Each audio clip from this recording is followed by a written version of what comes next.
അകക്കണ്ണിൽ കണ്ട പ്രകൃതിയിലെ ജീവജാലങ്ങളും പൂക്കളും വൈവിധ്യങ്ങളുമെല്ലാം കുട്ടികൾ കളിമണ്ണിൽ പുനഃസൃഷ്ടിക്കുകയായിരുന്നു. ഒന്നും രണ്ടുമല്ല, മനോഹരമായ 300ഓളം ശില്പങ്ങളാണ് കുട്ടികൾ കളിമണ്ണിൽ മെനഞ്ഞെടുത്തത്.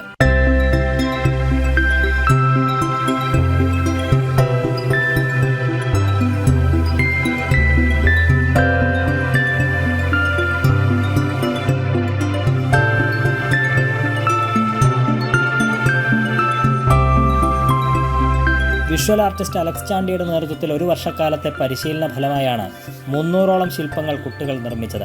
അതിശയിപ്പിക്കുന്ന പ്രകടനമാണ് കുട്ടികൾ കാഴ്ചവെച്ചതെന്ന് അലക്സ് ചാണ്ടി പറഞ്ഞു. കാഴ്ച പരിമിതിയുള്ള കുട്ടികളുടെ വർക്കുകൾ ഇവിടെ വരിക എന്ന് പറയുന്നത് ഒരു ചലഞ്ചായിരുന്നു.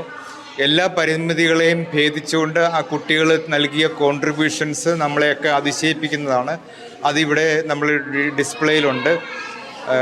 അത് വേറെ ഒരു കൊളാബറേറ്റീവ് വർക്ക് എന്നുള്ള രീതിയിൽ ഒരു കിളിയാന എന്നുള്ളൊരു മൊണിമെൻ്റൽ സ്കൾപ്ചറും ഉണ്ട്.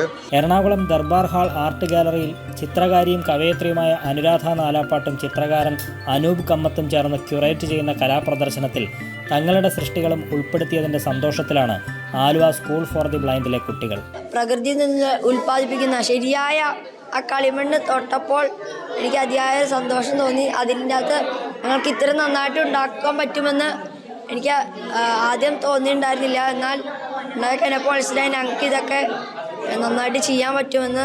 ഈ കുരുന്നുകൾ തങ്ങളുടെ അഭിമാനമെന്ന് പ്രധാന അധ്യാപിക ജിജി വർഗീസ്. കാഴ്ചയില്ലാത്തവരുടെ ഉള്ളിൽ കാഴ്ചയുണ്ട് എന്നുള്ള അവരുടെ അകക്കണ്ണുകൊണ്ട് അവർ കാണുന്ന കാര്യങ്ങൾ അവർ തൊട്ടും അവർ സ്പർശിച്ചും കേട്ടും കണ്ടും മനസ്സിലാക്കിയിട്ടുള്ള കാര്യങ്ങളൊക്കെ അവർ ഫീൽ ചെയ്ത കാര്യങ്ങൾ അവർ കളിമണ്ണ് കൊണ്ട് അത് ഓരോരോ മോഡലുകളാക്കാൻ ഇവിടെ ശ്രമിക്കുകയായിരുന്നു ചെയ്തത്. ലോക ഭിന്നശേഷി ദിനത്തിൽ പ്രമുഖരുടെ കലാസൃഷ്ടികൾ തൊട്ടറിയാനായി ആലുവ സ്കൂൾ ഫോർ ദി ബ്ലൈൻഡിലെ കുട്ടികളും ദർബാർ ഹാൾ ആർട്ട് ഗാലറിയിൽ എത്തിയിരുന്നു. കൈരളി ന്യൂസ്, കൊച്ചി.